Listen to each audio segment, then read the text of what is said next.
Alhamdulillah thumma alhamdulillah wa sallallahu wa sallama wa baraka ala sayyidi wa habibi rasulillah wa ala alihi wa sahbihi wa man walah la hawla wa la quwwata illa billahil aliyyil azim. Ashhadu an la ilaha illallah wahdahu la sharika lah وأشهد أن محمدا عبده ورسوله الذي لا نبي بعده. قال الله تعالى في القرآن الكريم: أعوذ بالله من الشيطان الرجيم بسم الله الرحمن الرحيم. يا أيها الذين آمنوا اتقوا الله حق تقاته ولا تموتن إلا وأنتم مسلمون. وقال: يا أيها الذين آمنوا اتقوا الله وقولوا قولا سديدا يصلح لكم أعمالكم ويغفر لكم ذنوبكم ومن يطع الله ورسوله فقد فاز فوزا عظيما. صدق الله العظيم. عباد الله، أوصيكم ونفسي بتقوى الله وطاعته فقد فاز المتقون. Hadirin jamaah salat Jumat yang dimuliakan Allah Subhanahu wa taala. Pada kesempatan yang mulia ini, melalui mimbar yang mulia dan di waktu yang mulia ini, marilah sama-sama kita sadarkan diri kita untuk meningkatkan keimanan dan ketakwaan kita di hadapan Allah Subhanahu wa taala.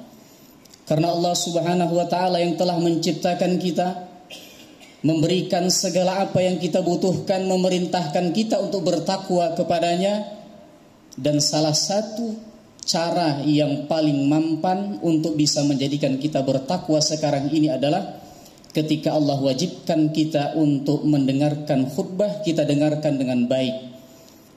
Dan kita tidak menyibukkan diri dengan hal-hal yang di luar daripada prosesi khutbah ini.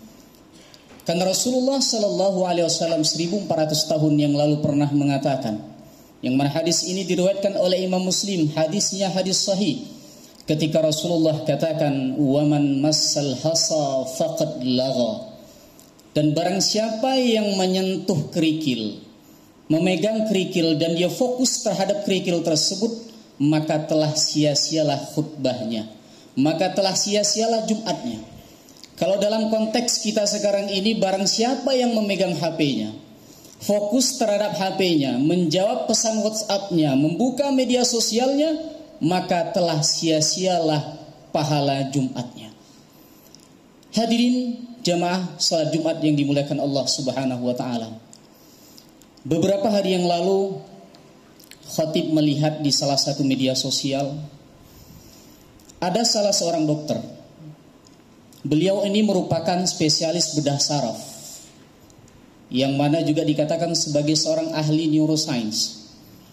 Ketika itu dia pernah mengatakan, dengan enteng dan lantang beliau mengatakan, semenjak Anda kecil sampai Anda menjadi dewasa sekarang, berapa juta doa yang telah engkau panjatkan kepada Allah Subhanahu wa ta'ala. Di antara jutaan doa tersebut, lihat berapa persen yang menjadi kenyataan. Apakah sampai kepada 0,1% kata si dokter ini? Ternyata tidak, kata beliau. Doa yang kau panjatkan, jutaan doa yang kau panjatkan kepada Allah Subhanahu wa ta'ala hanya sampai kepada 0,0001%. Kemudian dia mengatakan, dengan entengnya dia katakan, apakah doa yang kau panjatkan kepada Tuhan itu memiliki manfaat di dalam memberikan kenyataan di dalam kehidupanmu? Dia katakan, ternyata tidak. Doa yang dipanjatkan oleh seseorang itu hanyalah sebagai prosesi untuk menghibur diri, kata seorang dokter ini. Dengan enteng dan lantang dia katakan seperti itu. Kemudian di kesempatan yang lain dia mengatakan, ketika engkau sakit, engkau disuruh bukan untuk berdoa, tapi engkau disuruh untuk berobat. Seolah-olah dokter ini mengatakan ketika seseorang sakit, ketika dia berdoa, dia tidak berobat. Ketika dia berobat, maka dia tidak boleh berdoa. Inilah pikiran-pikiran liar yang ada di pikiran seseorang yang dikatakan oleh para ulama kita logika dangkal yang menyelimuti dirinya untuk menutupi kehidupannya di dunia ini. Hadirin jemaah salat Jumat yang dimuliakan Allah Subhanahu wa taala. Pada kesempatan kali ini kita akan coba untuk menyampaikan apa yang disampaikan oleh pandangan Islam terkait doa ini, agar kita bisa melihat apa yang dipandang oleh dokter ini bukan merupakan sesuatu yang benar menurut pandangan Islam. Karena yang paling menyakitkan bagi kita adalah ketika ini diposting di media sosial, ada di antara kaum muslimin yang mengiyakan apa yang disampaikan oleh sang dokter ini. Ketika itu mereka mengaminkan, bahkan mengomentari dan bahkan mengatakan, mulai saat ini aku semakin yakin bahwasanya doa yang kusampaikan kepada Tuhan itu tidak memiliki manfaat, kata para netizen. Sehingga mereka berlomba-lomba untuk meninggalkan doa karena mereka lihat bahwasanya di dalam doa tersebut tidak ada manfaat. Hadirin jemaah salat Jumat yang dimuliakan Allah Subhanahu wa taala. Ketika Rasulullah Shallallahu Alaihi Wasallam 1400 tahun yang lalu, dalam salah satu hadis yang diriwayatkan oleh Imam Ahmad dalam musnadnya, ketika itu Rasulullah mengatakan, "Ma min muslimin yad'u bid'awatin laisa fiha ithmun wala qati'atur rahim illa a'tahu Allahu biha ihda thalath."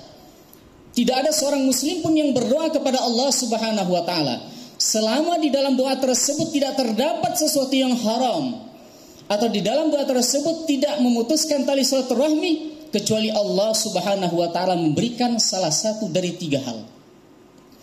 Ketika seorang hamba memohon kepada Allah Subhanahu wa taala, salah satu dari 3 ini akan Allah berikan. Yang pertama, kata Rasulullah, yustajabu lahu. Yang pertama itu, kata Rasulullah, Allah akan ijabah doanya. Ketika dia memohon kepada Allah Subhanahu wa taala, memohon kesehatan kepada Allah Subhanahu wa taala, Allah berikan kesehatan tersebut.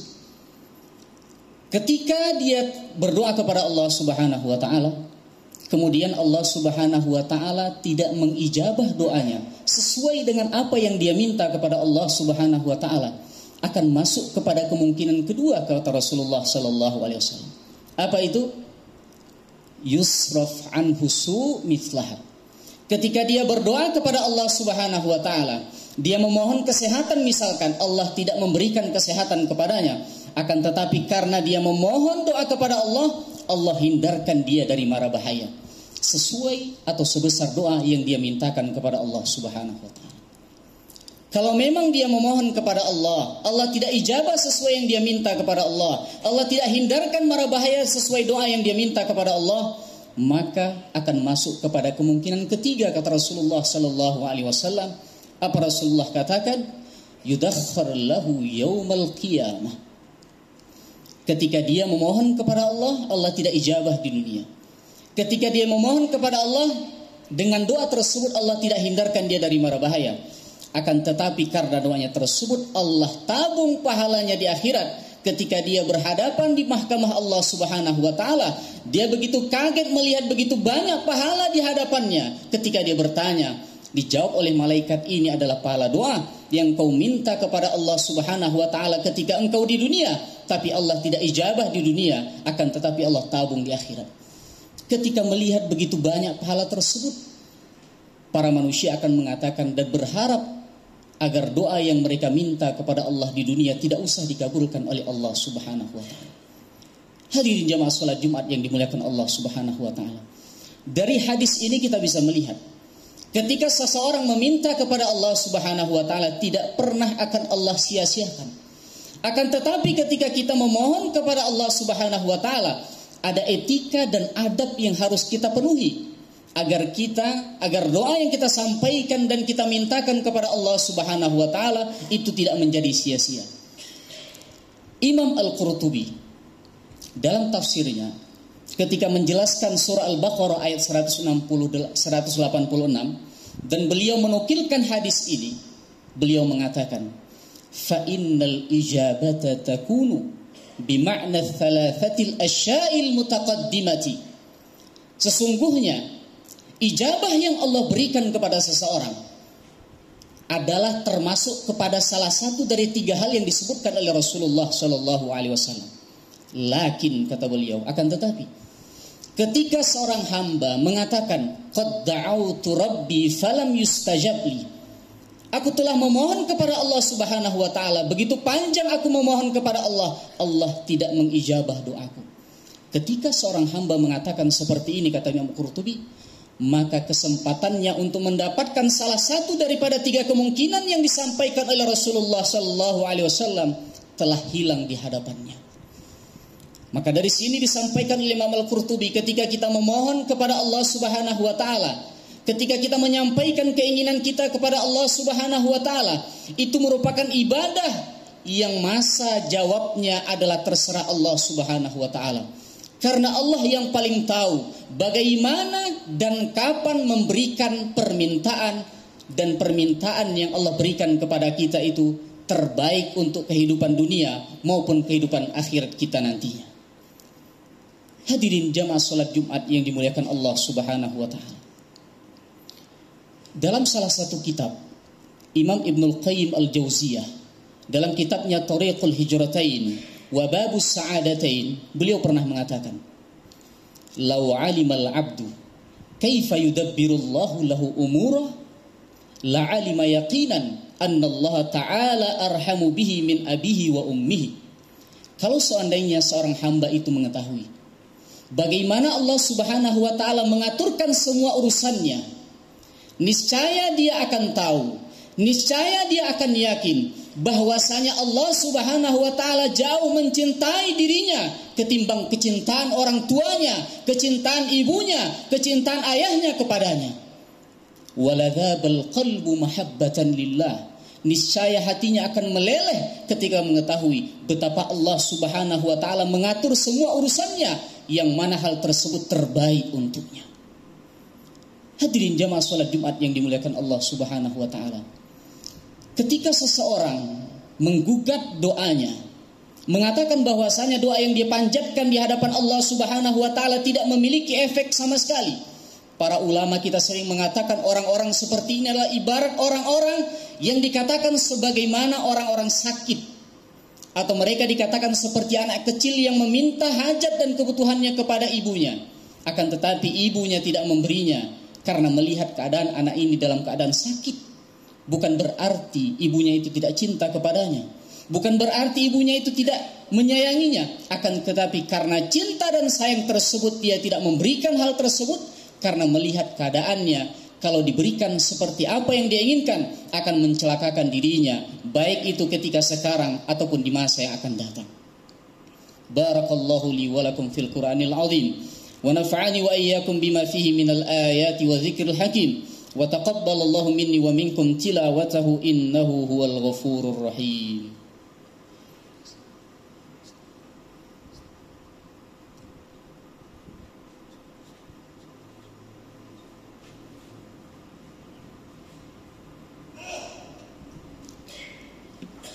Alhamdulillahi thumma alhamdulillah, wa sallallahu wa sallama wa baraka ala sayyidi wa habibi Rasulillah wa ala alihi wa sahbihi wa man walah, la hawla wa la quwwata illa billahil aliyyil azim. Ashhadu an la ilaha illallah wahdahu la sharika lah, wa ashhadu anna Muhammadan abduhu wa rasuluhu alladhi la nabiyya ba'dah. Qala Allah ta'ala fil Qur'anil Karim, a'udzu billahi minasy syaithanir rajim, bismillahirrahmanir rahim. يا أيها الذين آمنوا اتقوا الله ولتنظر نفس ما قدمت لغد واتقوا الله إن الله خبير بما تعملون. وقال إن الله وملائكته يصلون على النبي يا أيها الذين آمنوا صلوا عليه وسلموا تسليما.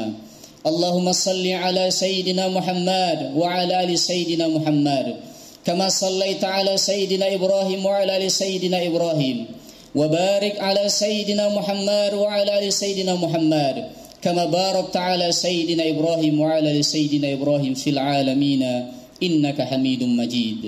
اللهم اغفر للمؤمنين والمؤمنات والمسلمين والمسلمات الأحياء منهم والأموات إنك أنت سميع قريب مجيب الدعوات ويا قاضي الحاجات. اللهم احفظ المسجد الأقصى، اللهم احفظ المسجد الأقصى، اللهم احفظ المسجد الأقصى من عدوان المعتدين ومكر الماكرين وكيد الكائدين. اللهم لا ترفع لأعدائك فيه راية ولا تحقق لهم فيه غاية واجعلهم عبرة وآية. ربنا ظلمنا أنفسنا وإن لم تغفر لنا وترحمنا لنكونن من الخاسرين. ربنا آتنا في الدنيا حسنة وفي الآخرة حسنة وقنا عذاب النار. عباد الله إن الله يأمر بالعدل والإحسان وإيتاء ذي القربى وينهى عن الفحشاء والمنكر والبغي يعظكم لعلكم تذكرون. فاذكروا الله يذكركم واشكروا على نعمه يزدكم. وأنت يا أخي أقم الصلاة.